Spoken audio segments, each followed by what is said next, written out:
from Vectra. Today I'm going to share with you the concept of observed privilege. Observed privilege is the property of an entity in the network that exposes Cognito's assessment of how valuable the entity is for an attacker. The higher the privilege score is, the more interesting it is for the attacker to steal or compromise. And there are three main types of things in the network.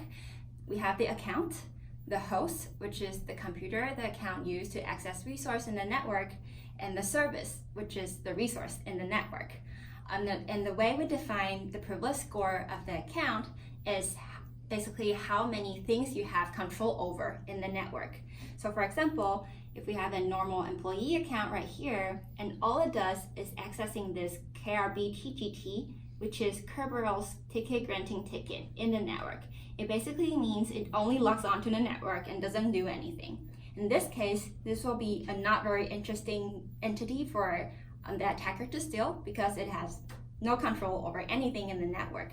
However, on the other side, if we have an admin account right here that has access to not only the network, which is the KRB-TGT service, but also all the other important services in the network, like provisioning services, mount drive services, backup services, all that.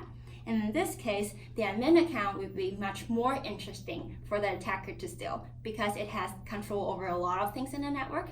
If the attacker gets to it, it basically has control then over a lot of things in the network.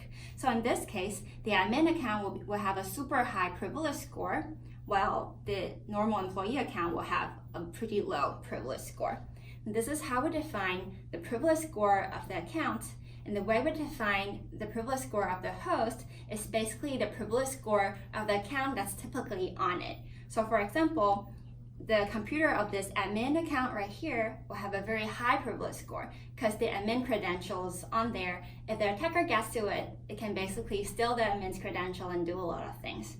And on the other side, the computer of this normal employee will have a much lower privilege score because there is nothing right there. And the way we define the privilege score of service will be the account that typically access them. So for this KRB-TGT ticket, we can imagine there can be hundreds or thousands of different employees' accounts that have low privilege score that access it because everybody needs to get onto the network. However, they all have very low privilege score. And in this case, this KRB-TGT ticket will have a low priv score because everybody have access to it. It shouldn't be very important if everybody have access to it. On the other side, for the services that this admin owns, those little boxes right here, they will have a very high privilege score because they're owned by the admin. The admin has permission over it. So those will be very, very high privilege. This is how we define the observed privilege of entities in the network. To learn more about observed privilege, please visit vectra.ai.